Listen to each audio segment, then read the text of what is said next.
Today, we're going to talk about imagination versus reason. So the reason that you have in your mind that judges things is based upon experiences that you've had in the past of what has been. It's based upon your education, and it's based upon your beliefs. So a lot of times you may desire something, but you may believe a total different thing. Like you may desire, oh, I want to be fit and I want to be strong. You may desire that. But your belief is, I have a weak back, I have injury, I have a weak genetic line, and you really believe that.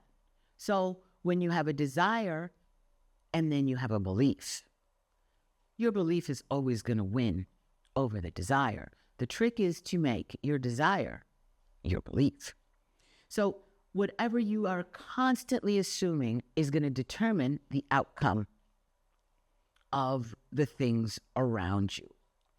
If you assume that you're fortunate and that you're lucky, you're going to see an unfolding of events, of the things that come to you effortlessly, that offers are going to present themselves, opportunities are going to come and roll in because you feel you're lucky, because you feel you're educated, because you feel you're connected, because you feel you deserve it.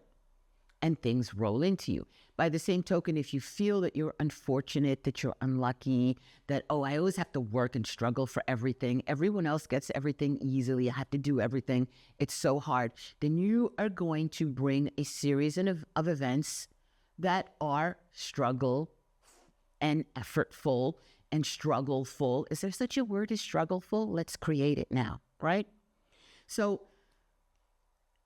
if you let yourself become imaginative and creative, therefore, you're going to sustain that imagination and that creativity will always win over reason. So let's look back in time. Let's look at the Wright brothers, those that developed a flight. Everyone thought they were crazy.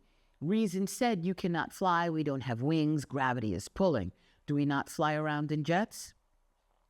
What about Nikola Tesla, that was the one that discovered the reverse currents that lets you carry electrical current over long distances of time? Because although he did not discover electricity, he was the one that evolved it so that we could use it.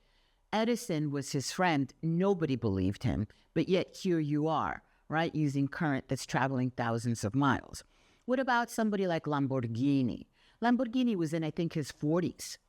And he had a company that manufactured farm vehicles, tractors, and he dreamed of making a race car. Everyone laughed at him. His own family, his wife, everyone was like, you're crazy. He locked himself up in his little workshop, and he dreamed it. He built it. He designed it. He saw it. He visualized it. He was old in those days, 40s, 50s, your career was already established. He dreamed it. He didn't have the money. He didn't have the connections. And yet, do you know Lamborghini as being swanky cars? Have they not won many races? Yes. These dreamers and so many more were told over and over again. People scoffed at them. People laughed at them. They were told impossible.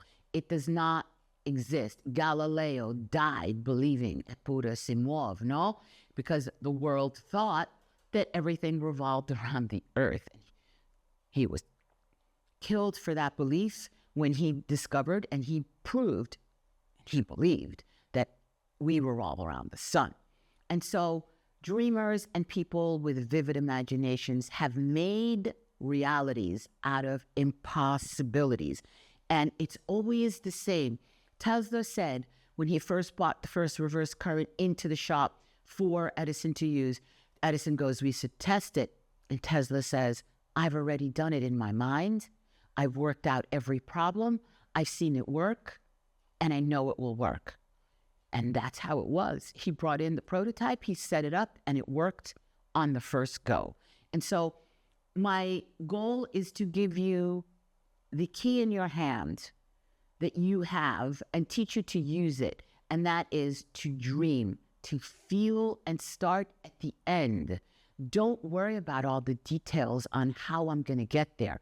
Don't wait for reason to agree with you. Reason will never agree with you when you have a dream of something that you want to do. So you want to be successful. You can be. You don't have to be talented or super smart or connected or rich. You just have to have the desire. You have to be able to feel that success, look at it, and really plant that into your subconscious mind and then drop it. Some seeds take a day.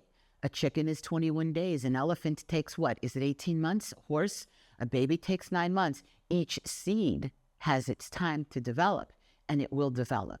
If you really plant it, feel it, believe it, and then let it go, it will come into manifestation, whatever it is, whether it's something for the good of yourself and other people, or whether it's for bad. You can desire and send bad things to people. Electricity doesn't care what it's used for.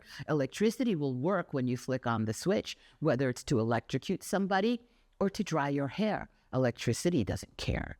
The compass doesn't care. It will point in the direction that it's going to point in. It doesn't care whether it's good or bad. It just points. And so your desires will also manifest, whether you do it consciously and you decide, or subconsciously. You are constantly planting seeds and harvesting. You may not recognize your harvest because you've planted a seed so long ago and forgotten it.